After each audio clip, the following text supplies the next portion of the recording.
Oh, sorry, guys. I was just practicing my Pete Alonso check swing. But, guys, New York Mets, another day, another W, another series victory. Make that 6 straight series victories in as many series to start the season. In the Mets' 60th anniversary year, they have done something that they have never done in their existence of an organization. And what is that? That is, in fact, winning their first 6 straight series to start the year.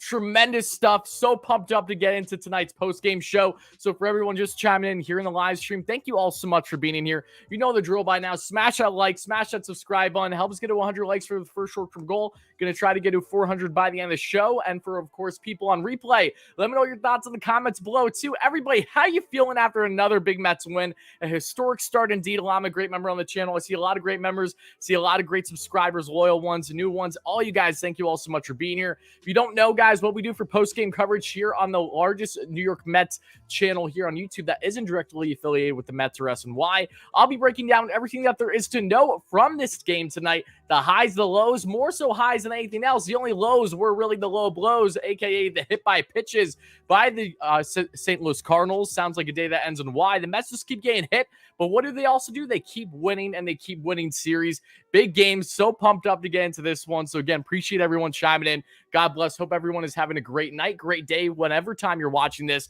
But we got to talk about this W. So again, appreciate you guys. For everyone in the live stream, I'll be answering your comments, questions, and concerns after I break down what transpired in this game. Of course, aside from donations, I try to address them the quickest that I can. That's why we have super chats get addressed first. Appreciate everyone in advance for that. But guys, how we feeling?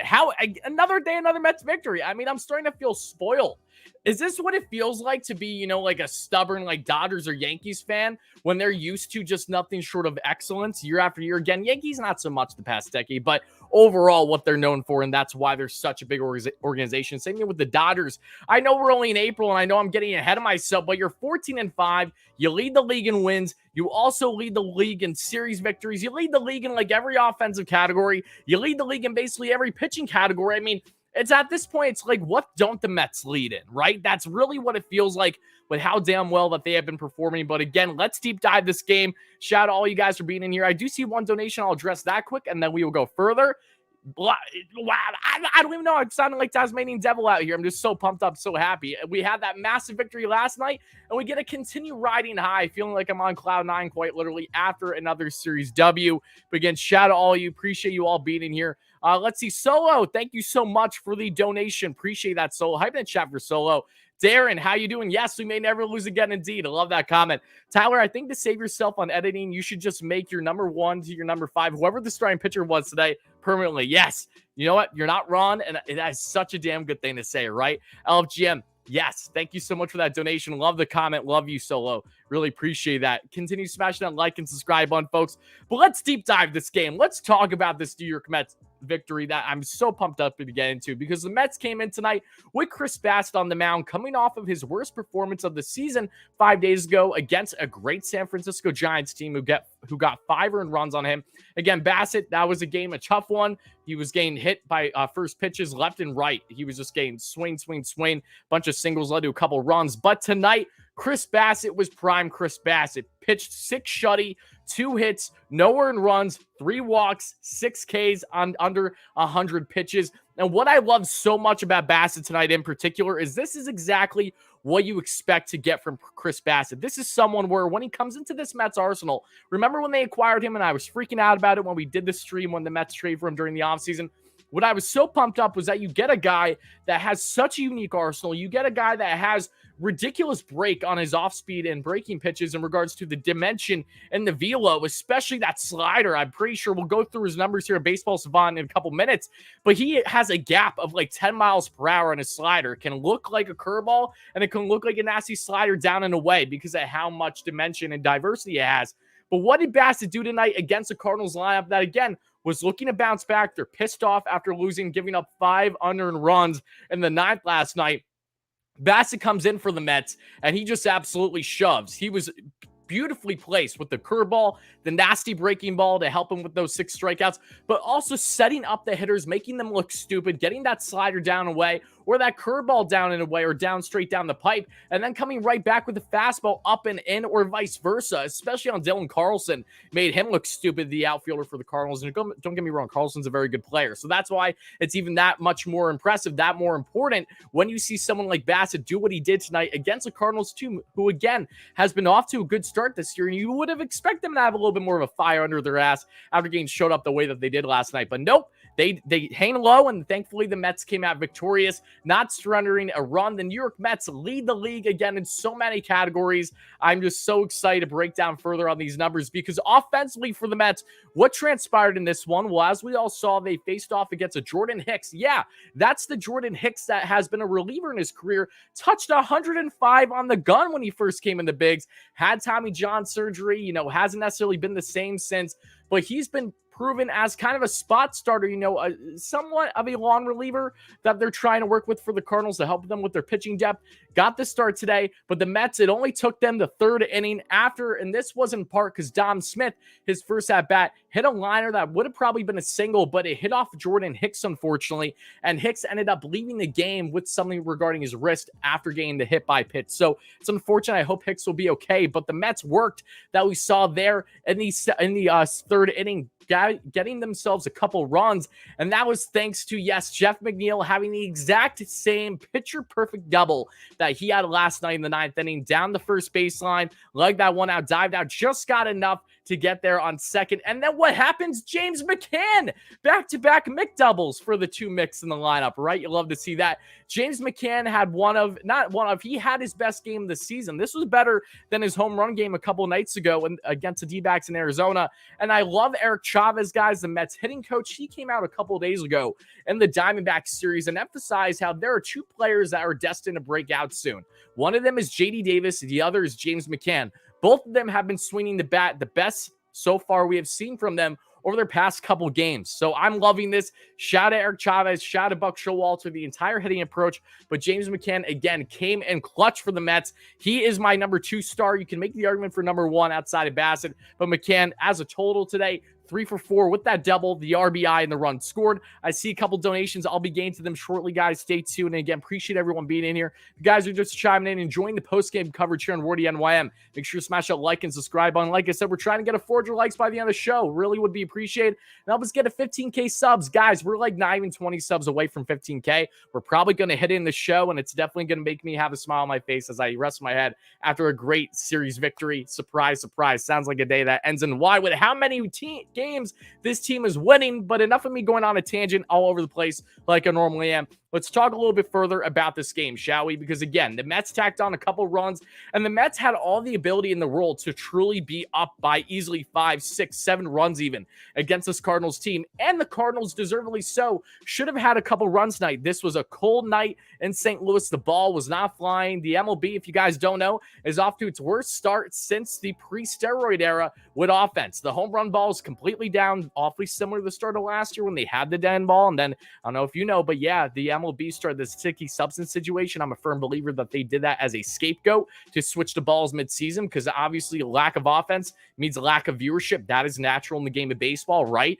But still, dead end ball again this year, and especially in St. Louis tonight, guys. Francisco Lindor had an 0 for day, but Lindor should have easily had 2 home runs. He had back-to-back at-bats with over 100-mile-per-hour exit velo, going deep center or deep right, that just fell short on the warning track, that had an expected batting average. The first at-bat, in which there was multiple guys on, and he flew out to end the inning, that had an over 800 expected batting average. Then his second at-bat, and I believe that was his second and last at-bat, because his final one was in the 9th, and he grounded out to first. But the one before that, he had over 600 expected batting average. And that wasn't the case just for Lindor. That was the case for many Mets hitters and many Cardinals hitters today too. So for both sides, they benefit in the sense of if you're a pitcher, you definitely benefited tonight for sure. Even though the Cardinals had 6 pitchers that they actually used tonight because of Jordan Hicks having the short start, and that was really a bullpen game for them. But all in all, this was not an offensive clinic. The Mets, however,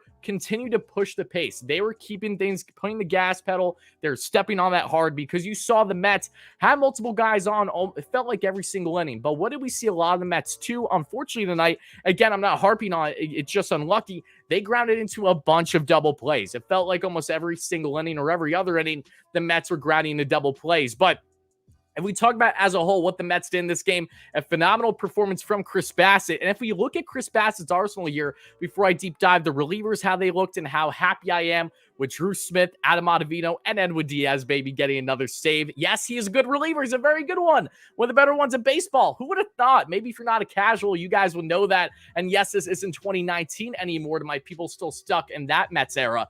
But Chris Bassitt tonight, looking at his arsenal, utilizing the entire thing. He only threw 2 pitches with the changeup, but hey, that's still part of the arsenal. Topped out, however, with that sinker with 27% of his arsenal tonight. Topped out at 94 miles per hour. Minimum was 91. Average was 92.6, so 93. He's been low on the average this year, but it really is not a concern for me. It just shows you that he really varies a lot in his velo because of how unique of an arsenal he has. And Bassitt will be the first guy to tell you I'm not trying to go out there and absolutely hit the radar gun and have myself hitting upwards of 100. No, I'm going to be strategic. I'm not going to work harder. I'm going to work smarter in that sense. And that's what we get with Chris Bassitt after having 6 masterful innings for the Mets in their victory tonight. This was, of course, his 3rd victory of the season. 2nd or 3rd? Was he 1-1 or 2-1? I think he was 2-1. So now he's 3-1, if I'm not mistaken. Slider, 26% of his arsenal tonight for Bassitt, topped out at 86. Minimum was 74. Average is 78. This is what I mean. His slider is simply insane, guys. You see it, as I said it a couple minutes ago. Literally, the minimum tonight on his slider was just like what you see with his curveball. 74 miles per hour. Where did he top out on the slider? Again, 86. 10-mile-per-hour difference. I have not seen many pitchers in the game. And again, this is probably just shame on me for not looking at baseball savant numbers for every single starter. But a 10-mile-per-hour difference on every 5th-day basis with that pitch is so satisfying to me. It's so unique, and I absolutely love it. 4-seam fastball, 19% of the arsenal. 94 is where he topped out. Minimum was 91. Average was 93. Cutter, 15% of his arsenal. Topped out 91. Minimum 87. Average 89. Curveball, 12% of his arsenal tonight for Bassitt. Seabass, however you want to call him. 73 topped out. 69, nice, is what was the minimum, and 71 was the average. And the changeup, only 2 pitches, 2% of his arsenal. 88 topped out, 87 minimum, and 88 average. But guys, we got a bunch of donations. I'll be answering them very soon. Thank you all so much again for that. God bless. Continue smashing that like and subscribe button, folks. I'll be getting your comments very soon. But something that I would like to touch on before we get into the further numbers for the Mets is what happened, as you see in the highlights. It's the damn hit by pitches. Pete Alonso gets hit right in the head. Thank God, seriously, thank the Lord, that as Pete was reacting, the helmet was already starting to come off his head. Thankfully, it didn't come off fully, or he would have got drilled right in the temple. But it hit the side of his helmet. Pete looked pissed off. I'm sure he's rightfully so pissed off. Buck was pissed off. Both sides got warnings. I'm just furious, and I know it's not purposeful, guys. I'm aware. But when the Mets somehow, some way are hit 18 times in their first 19 games, they've been hit 4 times above the shoulders. Pete Alonso has already been hit in the head twice this season. Lindor, once.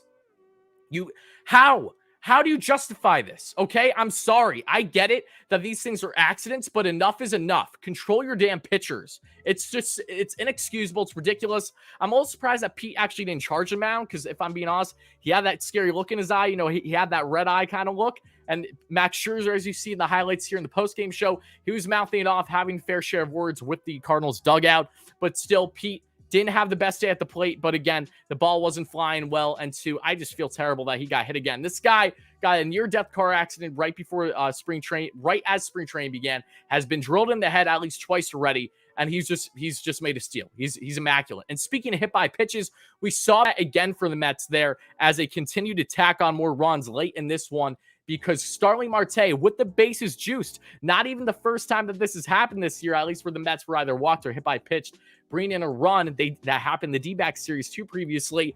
But as we saw in the top of the 9th, bases juiced, and yes, Starling Marte gets a hit by pitch. He had a great day at the plate today too. Love that for Marte. He had a good matchup against Jordan Hicks, who actually had good numbers against him in his career heading into tonight's game, and that held true, but got hit by a pitch. That was a 3-0 ball game. Edwin Diaz comes in the bottom of the 9th, and the Mets win it. Beautiful stuff by Diaz. Loving the slider. So nasty. Loving the fastball. But prior to that, Drew Smith came in relief for Chris Bassitt tonight, folks, and Drew Smith has pitched over 8 innings this season and is yet to surrender a run. He's only given up 3 hits. In my opinion, I think Drew Smith is, unbiasedly, again, there's a bias there, the best reliever in baseball. He's becoming a high leverage guy for the Mets right before our eyes. His new breaking pitch, everything about Drew Smith right now is exemplifying the perfect look of what you want from a reliever in a high leverage situation. That has been Drew Flo. So happy for him. Absolutely dominant. Adam Ottavino, same thing. Inning pitch in the 8th, had a little bit of trouble, but going up against the heart of the order with guys like Tyler O'Neill and Nolan Arenado made them look stupid. Got out of the jam. 2 strikeouts, no problem in 17 pitches, no earned runs, nothing like that. No hits given up for Adam Ottavino. That's why he got in my top 5. I would have loved to put Drew Smith or Edwin Diaz, but it's a good problem to have when I naturally have to pick many good performances and which one I think stood out the most. For me, it was Ottavino, mainly because of the batters he was facing and his ability to just make them look absolutely stupid with that beautiful slider and then coming back with a fastball up and in that they simply weren't expecting. So love that. Love everything. And as we go through the Mets lineup as a whole tonight, folks, Brandon Nimmo 0 for 3, not a problem. 2 walks. The man gets on base. Moneyball effect. You love to see it. Starling Marte 2 for 4 again with the 2 RBIs. You got to love that. That is why he's my 3rd star tonight. Jeff McNeil talked about him. Pete Alonso talked about him. Eduardo Escobar 0 for 3, but did get a walk, so he did get on base, increasing that OBP. Who would have thought that Eduardo Escobar would be such a walk machine to start the season, right? Marcano 1 for 3, got himself a base knock in the 9th. And it was funny because in the top of the 9th, folks, I wonder if you guys feel the same. This felt like such a deja vu game for the Mets in the 9th, right? It definitely felt because you had Canna get a base hit. You had the Mets as a whole. Canna gets on. Jankowski comes in a pinch run. Then, right after that, the Mets continue because Jeff McNeil gets another base hit. And because of that, you see it was a base hit that hit off the glove, I believe, of the infielder for the Cardinals. It went opposite field, and Jankowski went first to third. James McCann struck out, but still, it was just kind of funny. It felt very deja vu to last night. But no less, going through the list further, Dom Smith 0 for 3. Dom, again, not griping about it. Dom hasn't played too much. I love him. He still deserves all the credit for last night's win. Hopefully he gets more playing time because I love Dom at first and Pete at DH. Because Alonso, even though he did have an 0 for 3 game today, Alonso entering today's game at the DH position in only 4 games and not even 20 at-bats, has 3 home runs, 11 RBIs, and a roughly 1,400 OPS this season and a 1,000 slugging. Again, that was prior to tonight's game, so those numbers have obviously changed. But starting at first base, which he has started every other game at this year, has not even a 300 slugging, no home runs, only 5 RBIs. So I know that it's a small sample size, a drastically small one, but Pete, more often than not, has looked phenomenal at DH, far more than he has at first base. Again, that, of course, will change. Things will balance out throughout the year. That does tell you that, Pete, keep him at DH when you can, with him not being too pissed off. I think he deserves the day at first tomorrow, should he want it, because, again, when you get drilled in the head for a second time this season, you deserve for something to go your way for a change, right? But shout out to Pete, no less. McNeil, beautiful game for him, 2 for 4. Jeff McNeil hit 7 for 14 so far in this away trip. Like, are you joking me? Jeff McNeil, old McHits. He is, in fact, back. Love to see that. Had himself a double and a run scored. And James McCann, I know we talked about him again, but the story of the night, James McCann is finally finding his swing. And again, I expect very little from the catching position, from McCann and from Nito alike. So when they provide literally any offense, I'm all smiles. I'm jumping for joy. And that's what we got. So shout out this offense. The Mets came in clutch. They got the runs when the Mets need, and they got the clutch strikeouts. The Mets pitching staff has been immaculate. Their offense has got the job done. Mets had a 312 expected batting average tonight to the Cardinals 217. Mets were barreling the ball tremendously well, just completely unlucky with the weather, and of course, a lot of shifts because of the bunch of double plays that we saw. But let's get into it, folks. I see a lot of comments, a lot of kind words. I'm going to start addressing your donations now.